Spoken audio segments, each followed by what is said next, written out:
Coraline by Neil Gaiman, Chapter 4. The house looked exactly the same from the outside, or almost exactly the same. Around Miss Spink and Miss Forcible's door were blue and red light bulbs that flashed on and off, spelling out words, the lights chasing each other around the door. On and off, around and around. Astounding was followed by a theatrical, and then triumph. It was a sunny, cold day, exactly like the one she'd left. There was a polite noise from behind her. She turned around.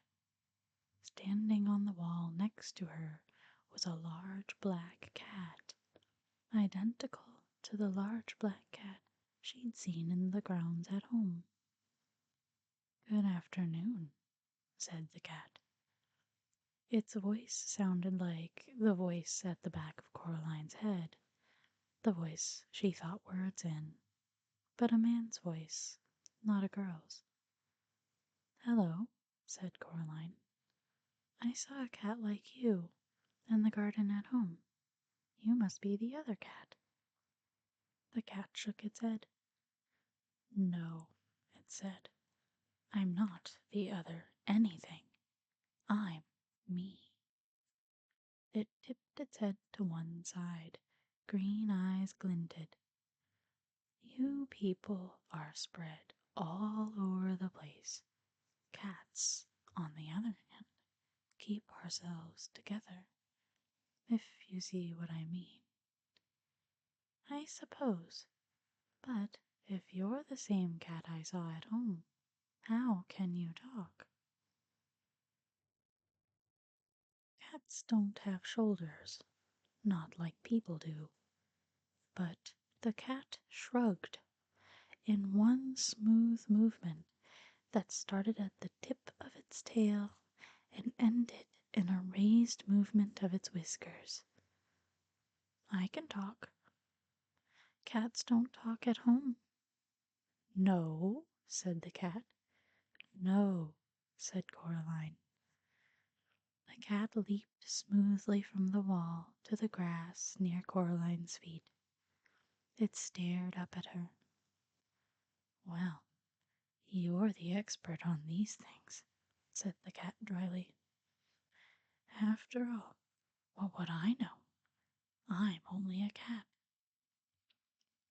It began to walk away, head and tail held high and proud.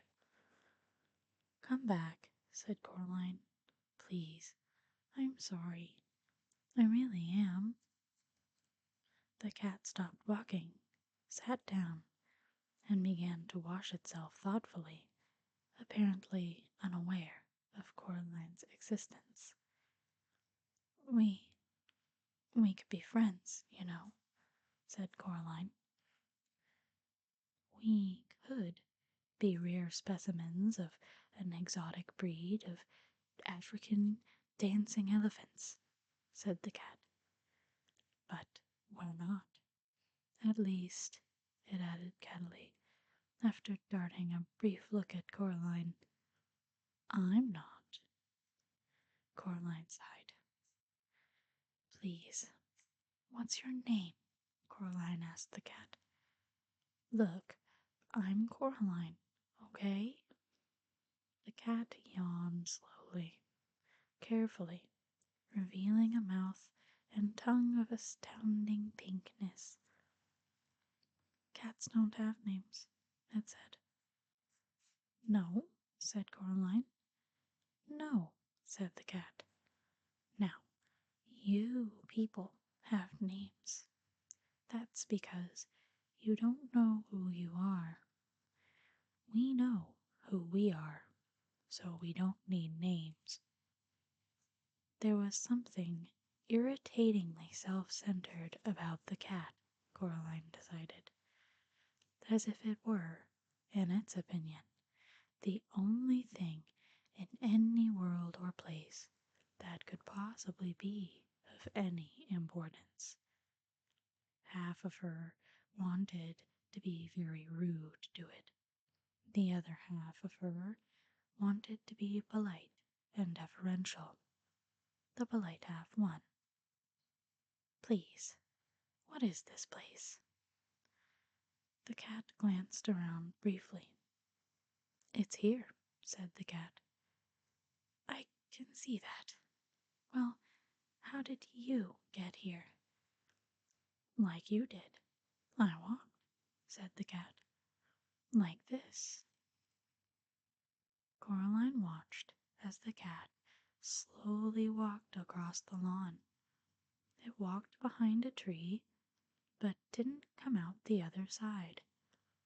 Coraline went over to the tree and looked behind it. The cat was gone. She walked back toward the house. There was another polite noise from behind her. It was the cat. By the by, it said, it was sensible of you to bring protection. I'd hang on to it if I were you. Protection. That's what I said the cat. And anyway. It paused and stared intently at something that wasn't there. Then it went down into a low crouch and moved slowly forward, 2 or 3 steps. It seemed to be stalking an invisible mouse. Abruptly, it turned tail and dashed for the woods.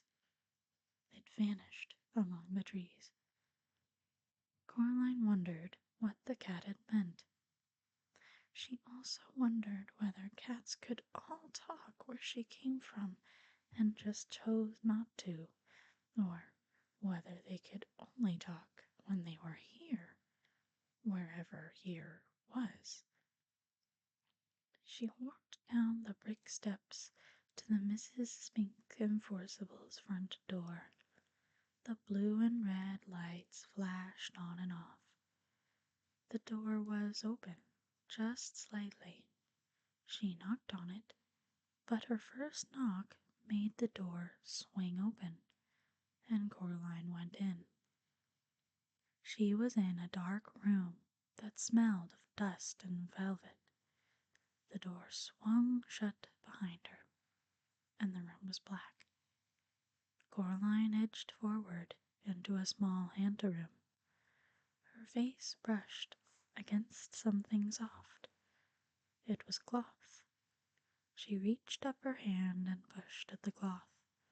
It parted. She stood blinking on the other side of the velvet curtains in a poorly lit theater. Far away, at the edge of the room, was a high wooden stage, empty and bare, a dim spotlight shining onto it from high above. There were seats between Coraline and the stage, rows and rows of seats.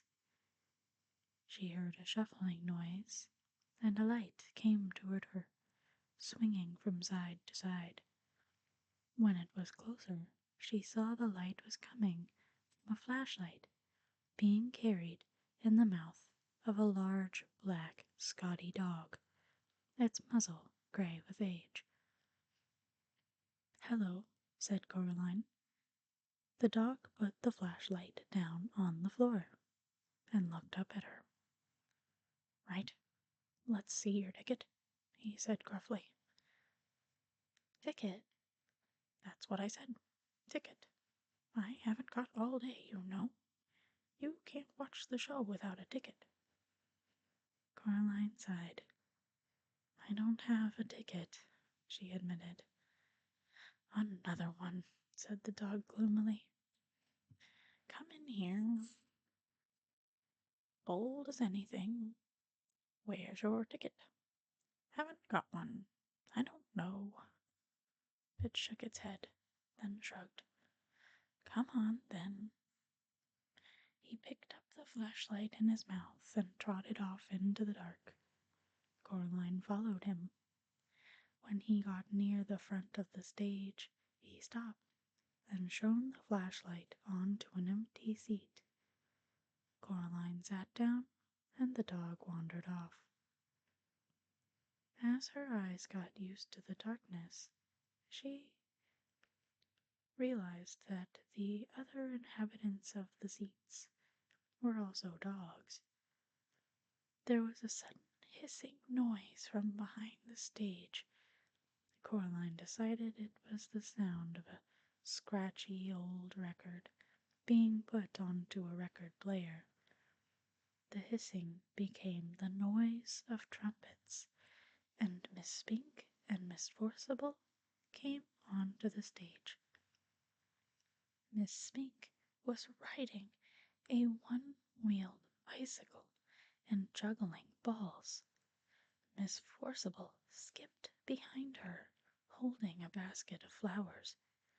She scattered the flower petals across the stage as she went. They reached the front of the stage, and Miss Spink leaped nimbly off the unicycle, and the two old women bowed low. All the dogs thumped their tails and barked enthusiastically. Coraline clapped politely. Then they unbuttoned their fluffy round coats and opened them. But their coats weren't all that opened. Their faces opened too, like empty shells, and out of the old, empty, fluffy round bodies stepped two young women. They were thin and pale and quite pretty, and had black button eyes.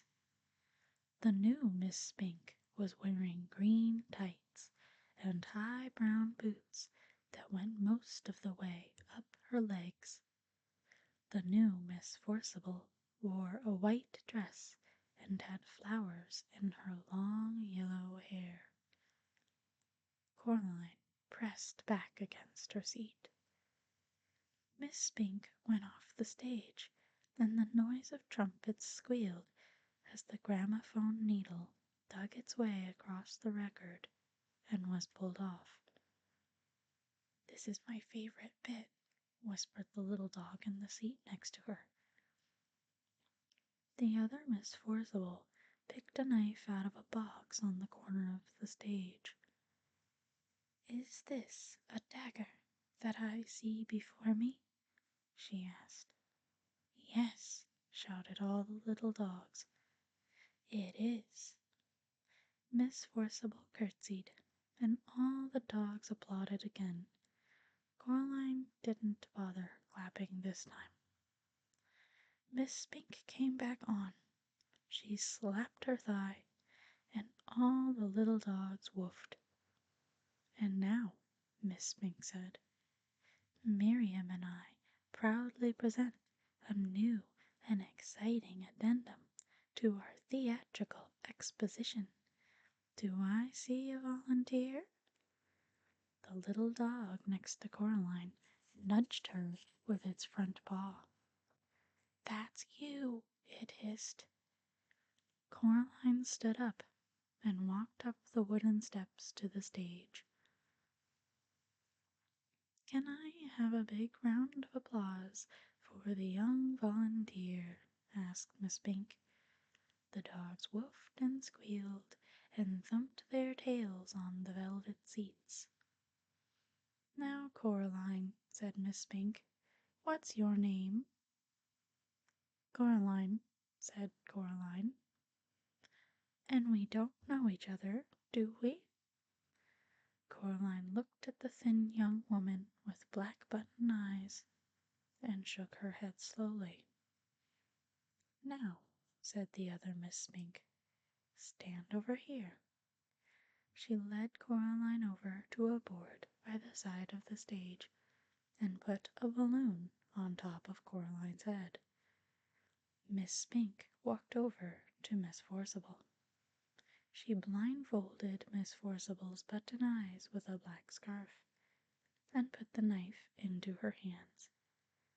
Then she turned her round 3 or 4 times and pointed her at Coraline. Coraline held her breath and squeezed her fingers into two tight fists. Miss Forcible threw the knife at the balloon. It popped loudly, and the knife stuck into the board just above Coraline's head and twanged there. Coraline breathed out. The dogs went wild. Miss Spink gave Coraline a very small box of chocolates and thanked her for being such a good sport. Coraline went back to her seat. "You were very good," said the little dog. "Thank you," said Coraline. Miss Forcible and Miss Spink began juggling with huge wooden clubs. Coraline opened the box of chocolates. The dog looked at them longingly. "Would you like one?" she asked the little dog. "Yes, please," whispered the dog. "Only not toffee ones. They make me drool." "I thought chocolates weren't very good for dogs," she said, remembering something Miss Forcible had once told her. "Maybe where you come from," whispered the little dog. "Here, it's all we eat." Coraline couldn't see what the chocolates were in the dark. She took an experimental bite of one, which turned out to be coconut. Coraline didn't like coconut. She gave it to the dog. "Thank you," said the dog. "You're welcome," said Coraline. Miss Forcible and Miss Spink were doing some acting. Miss Forcible was sitting on a stepladder, and Miss Spink was standing at the bottom. "What's in a name?" asked Miss Forcible. "That which we call a rose by any other name would smell as sweet." "Have you got any more chocolates?" said the dog. Coraline gave the dog another chocolate. "I know not how to tell thee who I am," said Miss Spink to Miss Forcible. "This bit finishes soon," whispered the dog. "Then they start folk dancing." "How long does this go on for?" asked Coraline. "The theater." "All the time," said the dog. "Forever and always." "Here," said Coraline. "Keep the chocolates." "Thank you," said the dog. Coraline stood up. "See you soon," said the dog. "Bye," said Coraline. She walked out of the theater and back into the garden. She had to blink her eyes at the daylight. Her other parents were waiting for her in the garden, standing side by side. They were smiling. "Did you have a nice time?" asked her other mother. "It was interesting," said Coraline. The three of them walked back up to Coraline's other house together. Coraline's other mother stroked Coraline's hair with her long white fingers. Coraline shook her head. "Don't do that," said Coraline. Her other mother took her hand away. "So," said her other father, "do you like it here?" "I suppose," said Coraline. "It's much more interesting than at home." They went inside. "I'm glad you like it," said Coraline's mother, "because we like to think that this is your home. You can stay here forever and always, if you want to." Said Coraline. She put her hand in her pockets and thought about it. Her hand touched the stone that the real Mrs. Spink and Forcible had given her the day before, the stone with the hole in it. "If you want to stay," said her other father, There's only one little thing we'll have to do, so you can stay here forever and always. They went into the kitchen. On a china plate on the kitchen table was a spool of black cotton and a long silver needle, and beside them two large black buttons. I don't think so, said Coraline. Oh, but we want you to, said her other mother. We want you to stay, and it's just a little thing. It won't hurt, said her other father. Coraline knew that when grown-ups told you something wouldn't hurt, it almost always did. She shook her head. Her other mother smiled brightly, and the hair on her head drifted like plants under the sea.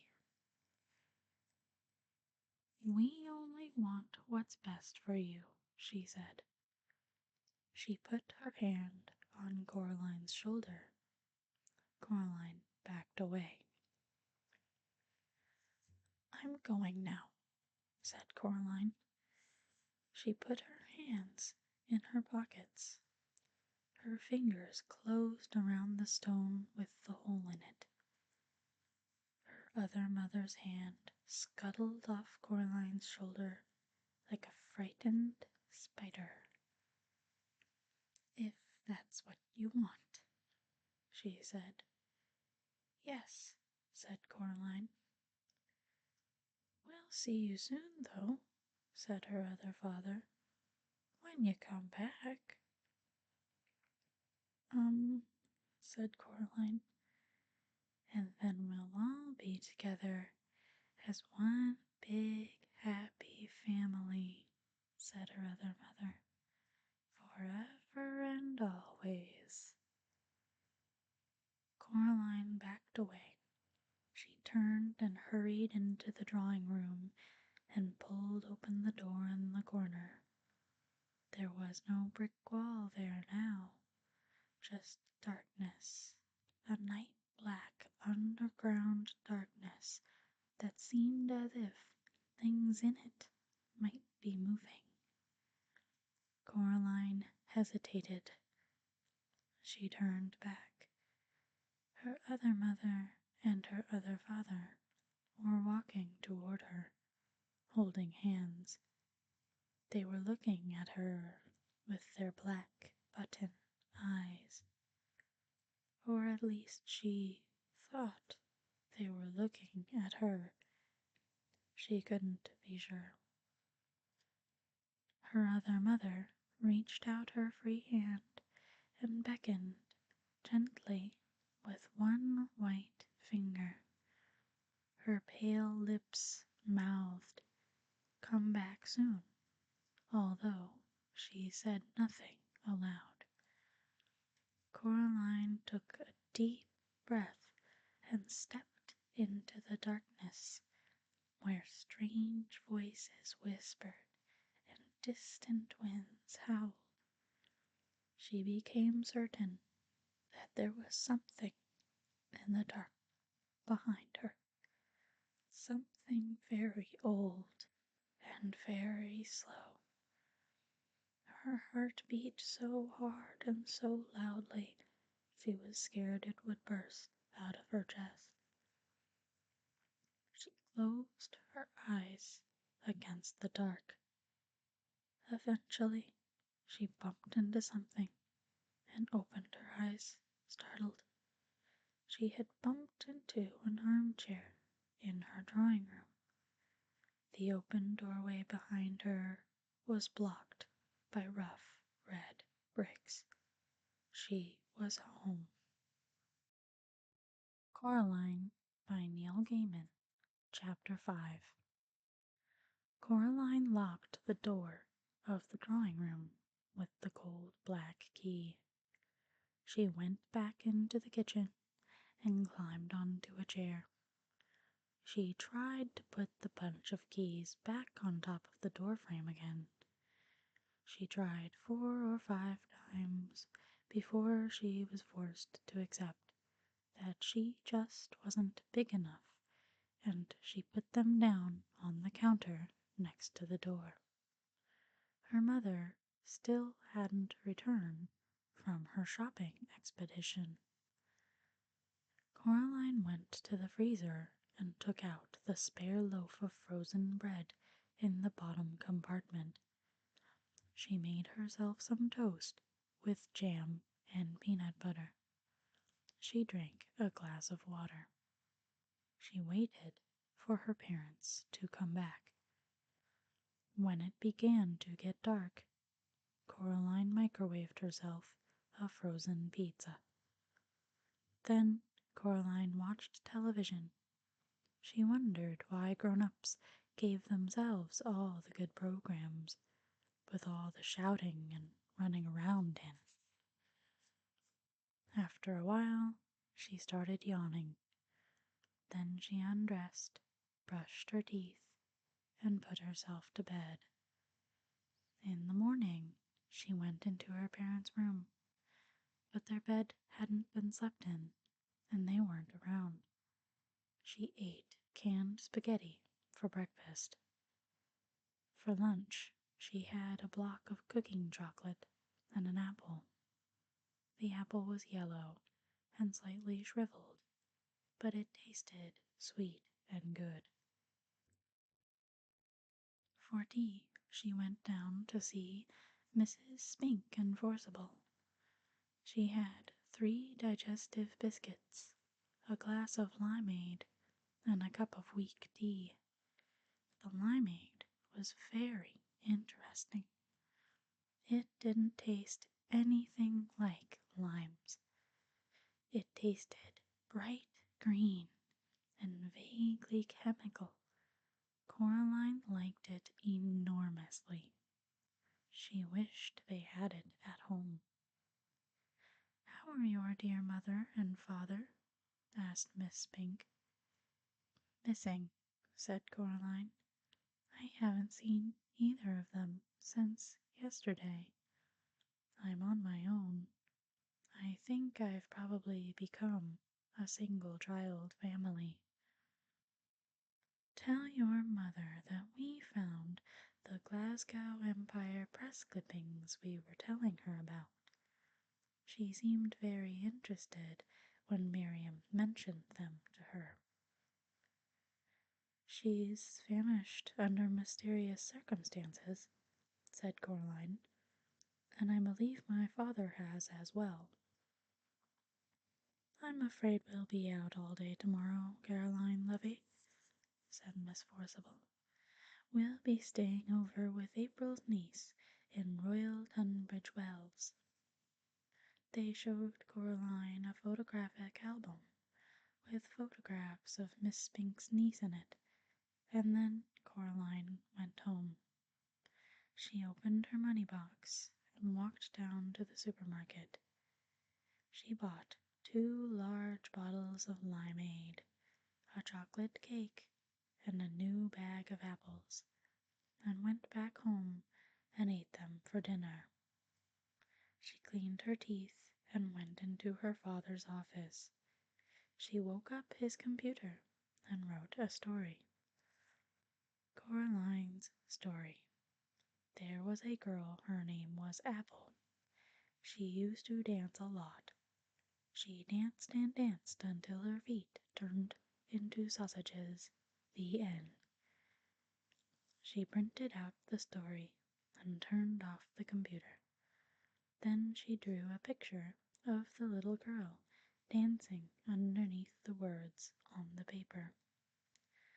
She ran herself a bath with too much bubble bath in it, and the bubbles ran over the side and went all over the floor.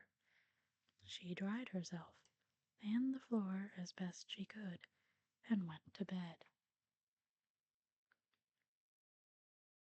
Coraline woke up in the night. She went into her parents' bedroom, but the bed was made and empty. The glowing green numbers on the digital clock glowed 3:12 a.m. All alone in the middle of the night, Coraline began to cry. There was no other sound in the empty flat. She climbed into her parents' bed, and, after a while, she went to sleep. Coraline was woken by cold paws patting her face. She opened her eyes. Big green eyes stared back at her. It was the cat. "Hello," said Coraline. "How did you get in?" The cat didn't say anything. Coraline got out of bed. She was wearing a long t-shirt and pajama bottoms. "Have you come to tell me something?" The cat yawned, which made its eyes flash green. "Do you know where Mummy and Daddy are?"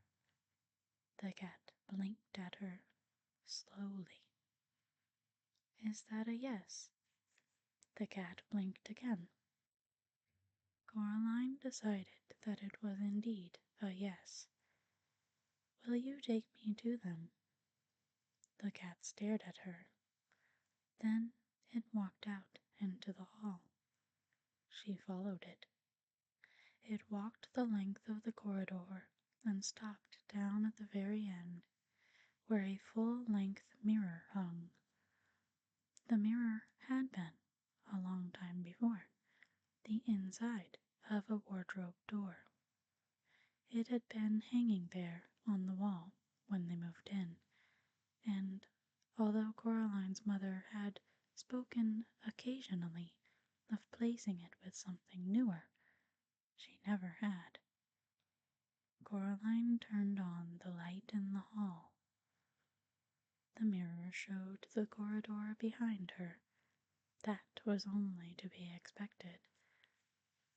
But reflected in the mirror were her parents. They stood awkwardly in the reflection of the hall. They seemed sad and alone.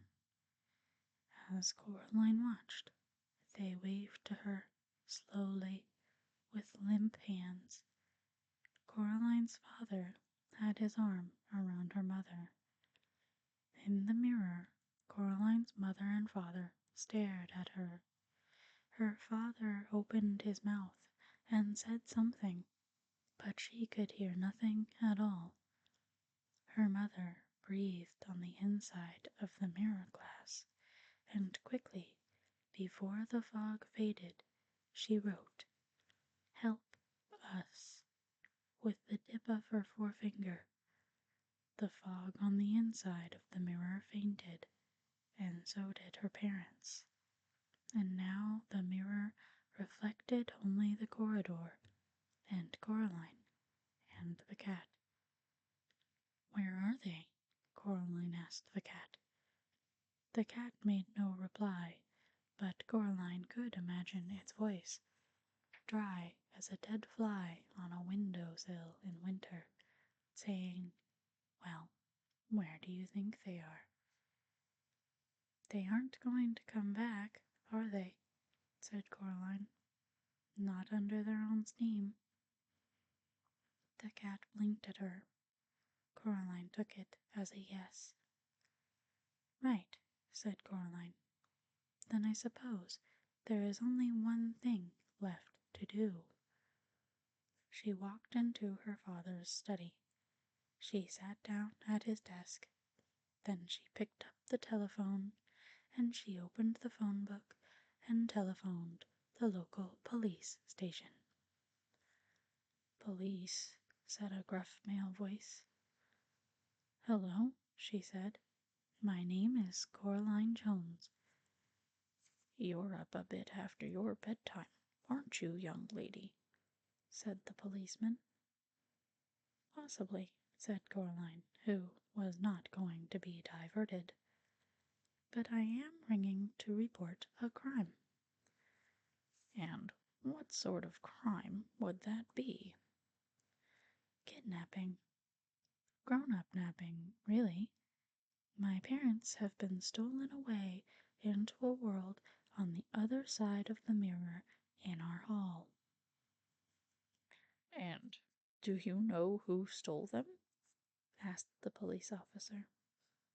Coraline could hear the smile in his voice, and she tried extra hard to sound like an adult might sound, to make him take her seriously. "I think my other mother has them both in her clutches. She may want to keep them and sew their eyes with black buttons, or she may simply have them in order to lure me back into reach of her fingers. I'm not sure." "Ah, the nefarious clutches of her fiendish fingers, is it?" he said. You know what I suggest, Miss Jones?" "No," said Coraline. "What?" "You ask your mother to make you a big old mug of hot chocolate, and then give you a great big old hug. There's nothing like hot chocolate and a hug for making the nightmares go away. And if she starts to tell you off for waking her up at this time of night, why, you tell her that's what the policeman said." He had a deep, reassuring voice. Coraline was not reassured. "When I see her," said Coraline, "I shall tell her that." Then she put down the telephone. The black cat, who had sat on the floor, grooming his fur, through this entire conversation, now stood up and led the way into the hall. Coraline went back into her bedroom and put on her blue dressing gown and her slippers. She looked under the sink for the flashlight and found one, but the batteries had long since run down, and it barely glowed with the faintest straw-colored light. She put it down again and found a box of, in case of emergency, white wax candles, and thrust one into a candlestick. She put an apple into each pocket. She picked up the ring of keys and took the old black key off the ring. She walked into the drawing room and looked at the door. She had the feeling that the door was looking at her, which she knew was silly, and knew on a deeper level was somehow true. She went back into her bedroom and rummaged in the pocket of her jeans. She found the stone with the hole in it and put it into her dressing gown pocket. She lit the candle wick with a match and watched it sputter and light. Then she picked up the black key. It was cold in her hand. She put it into the keyhole in the door, but did not turn the key. "When I was a little girl," said Coraline to the cat, "when we lived in our old house, a long, long time ago, my dad took me for a walk on the wasteland between our house and the shops. It wasn't the best place to go for a walk, really. There were all these things that people had thrown away back there, old cookers and broken dishes and dolls with no arms and no legs, and empty cans and broken bottles. Mom and Dad made me promise not to go exploring back there because there were too many sharp things and tetanus and stuff. But I kept telling them I wanted to explore it. So one day, my dad put on his big brown boots and his gloves and put my boots on me and my jeans and sweater, and we went for a walk. We must have walked for about 20 minutes. We went down this hill to the bottom of a gully where a stream was, when my dad suddenly said to me, 'Coraline, run away. up the hill, now." He said it in a tight sort of way, urgently, so I did. I ran away up the hill. Something hurt me on the back of my arm as I ran, but I kept running. As I got to the top of the hill, I heard somebody thundering up the hill behind me. It was my dad, charging like a rhino. When he reached me, he picked me up in his arms and swept me over the edge of the hill. And then we stopped, and we puffed and we panted, and we looked back down the gully. The air was alive with yellow wasps. We must have stepped on a wasp's nest in a rotten branch as we walked. And while I was running up the hill, my dad stayed and got stung to give me time to run away. His glasses had fallen off when he ran. I only had the one sting on the back of my arm. He had 39 stings all over him. We counted later in the bath. The black cat began to wash its face and whiskers in a manner that indicated increasing impatience. Coraline reached down and stroked the back of its head and neck. The cat stood up, walked several paces until it was out of her reach. Then it sat down and looked up at her again. "So," said Coraline, "later that afternoon my dad went back again to the wasteland to get his glasses back. He said if he left it another day, he wouldn't be able to remember where they'd fallen. And soon he got home, wearing his glasses. He said that he wasn't scared when he was standing there and the wasps were stinging him and hurting him and he was watching me run away, because he knew he had to give me enough time to run, or the wasps would have come after both of us." Coraline turned the key in the door. It turned with a loud clunk. The door swung open. There was no brick wall on the other side of the door, only darkness. A cold wind blew through the passageway. Coraline made no move to walk through the door. "And he said that wasn't brave of him, doing that, just standing there and being stung," said Coraline to the cat. "It wasn't brave because he wasn't scared. It was the only thing he could do. But going back again to get his glasses, when he knew the wasps were there, when he was really scared, that was brave." She took her first step down the dark corridor. She could smell dust and damp and mustiness. The cat padded along beside her. "And why was that?" asked the cat, although it sounded barely interested. "Because," she said, "when you're scared, but you still do it anyway, that's brave." The candle cast huge, strange, flickering shadows along the wall. She heard something moving in the darkness, beside her or to one side of her. She could not tell. It seemed as if it was keeping pace with her, whatever it was. "And that's why you're going back to her world, then," said the cat. "Because your father once saved you from wasps." "Don't be silly," said Coraline.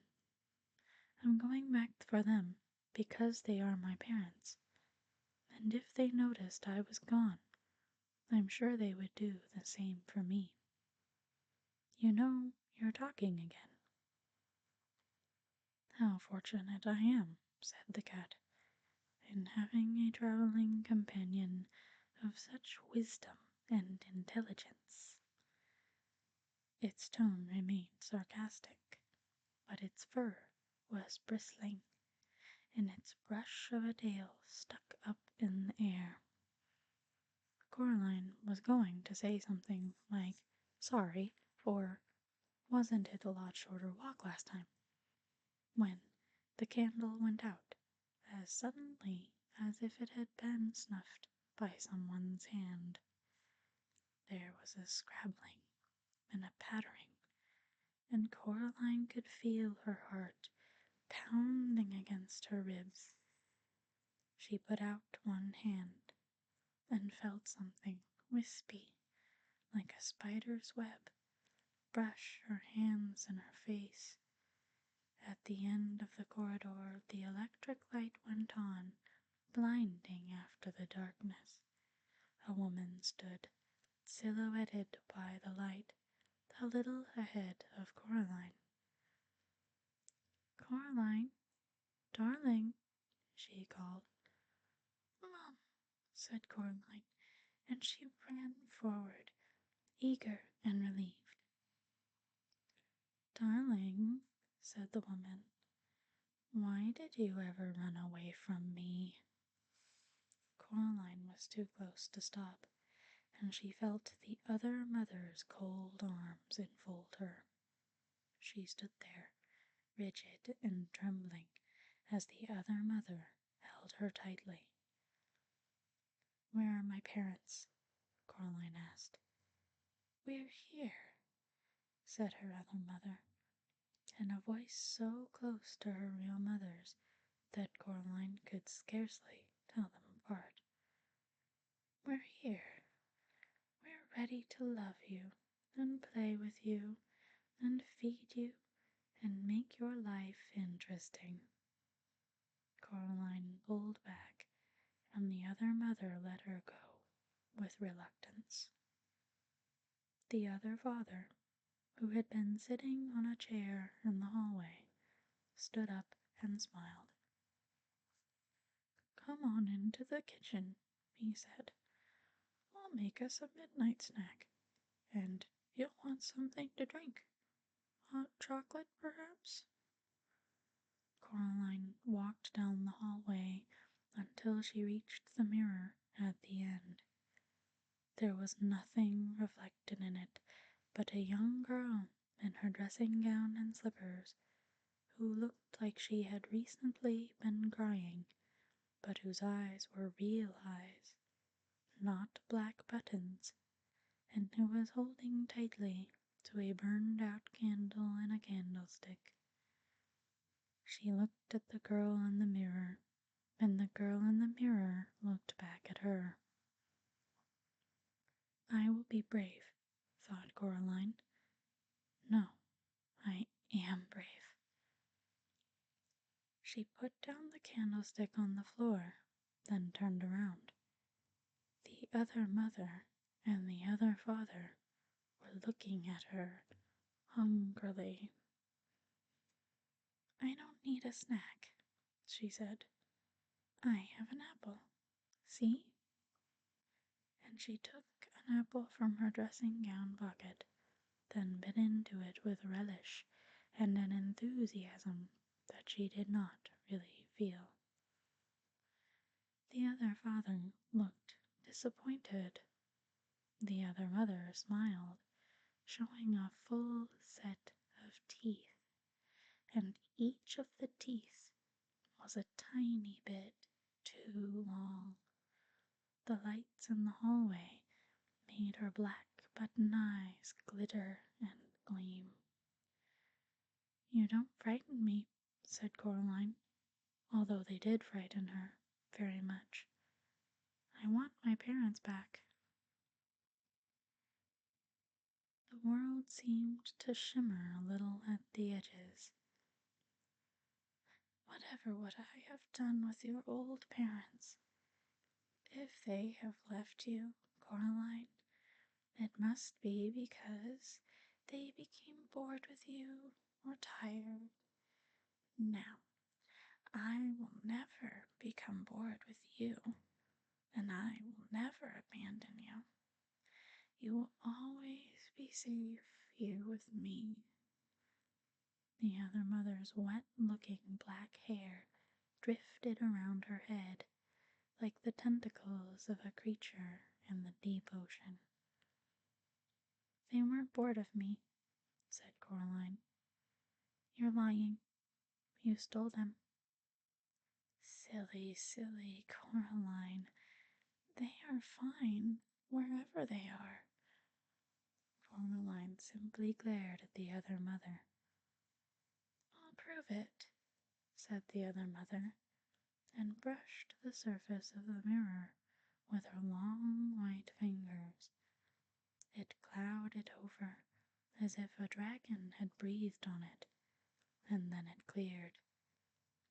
In the mirror, it was daytime already. Coraline was looking at the hallway, all the way down to her front door. The door opened from the outside, and Coraline's mother and father walked inside. They carried suitcases. That was a fine holiday, said Coraline's father. How nice it is not to have Coraline any more, said her mother with a happy smile. Now we can do all the things we always wanted to do, like go abroad, but we're prevented from doing by having a little daughter. And, said her father, I take great comfort in knowing that her other mother will take better care of her than we ever could.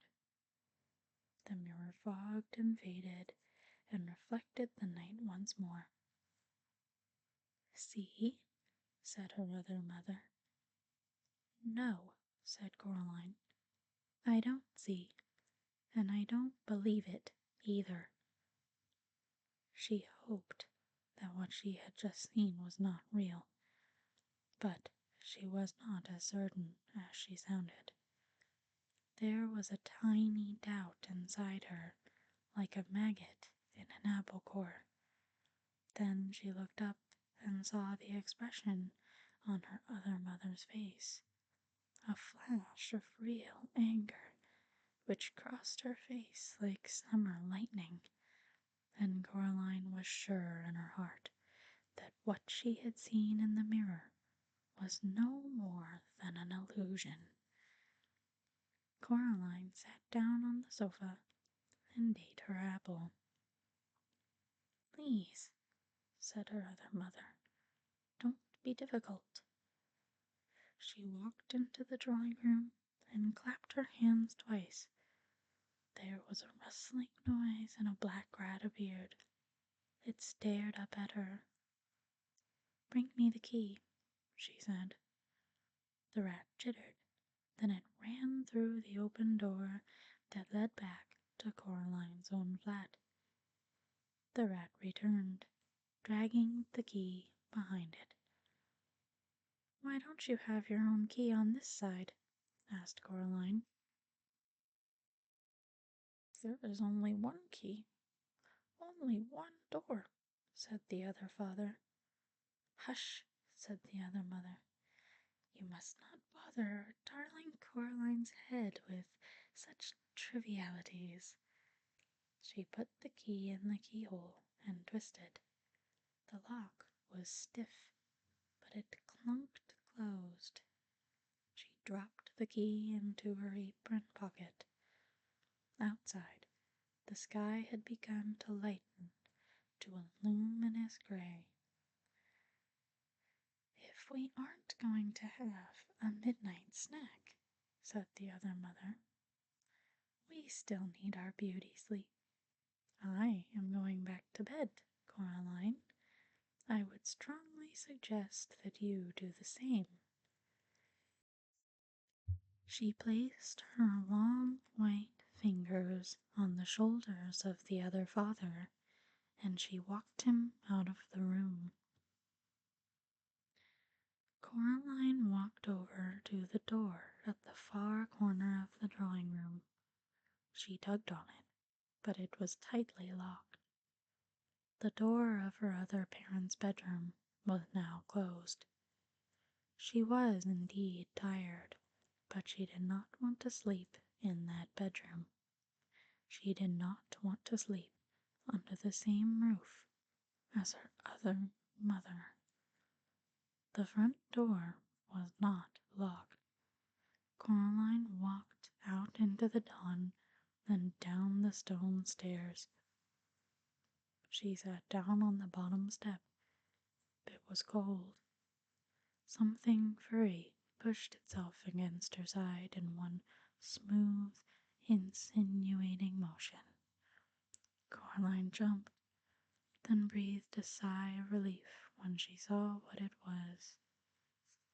"Oh, it's you," she said to the black cat. "See," said the cat. "It wasn't so hard recognizing me, was it? Even without names. Well, what if I wanted to call you?" The cat wrinkled its nose and managed to look unimpressed.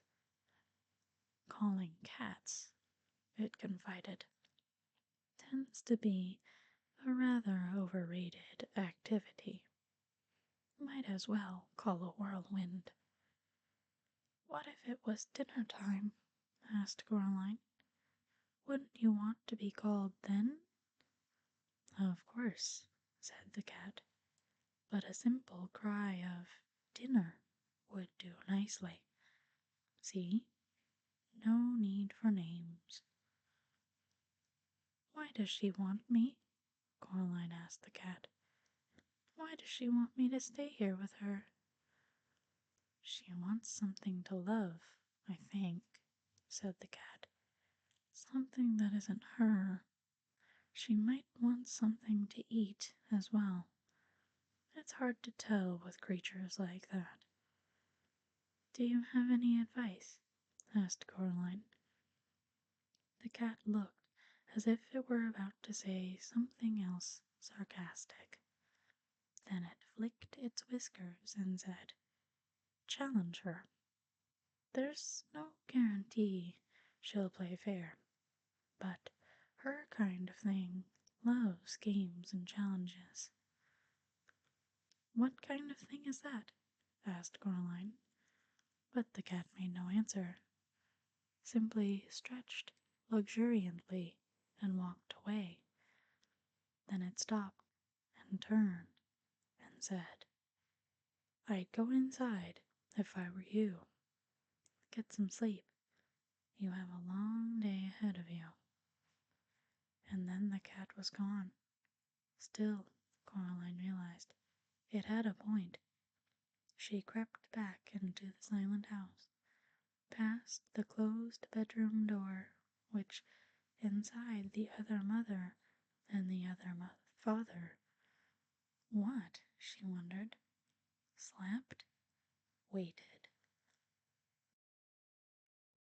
And then it came to her that, should she open the bedroom door, she would find it empty, or more precisely, that it was an empty room and would remain empty until the exact moment that she opened the door. Somehow, that made it easier. Coraline walked into the green and pink parody of her own bedroom. She closed the door and hauled the toy box in front of it.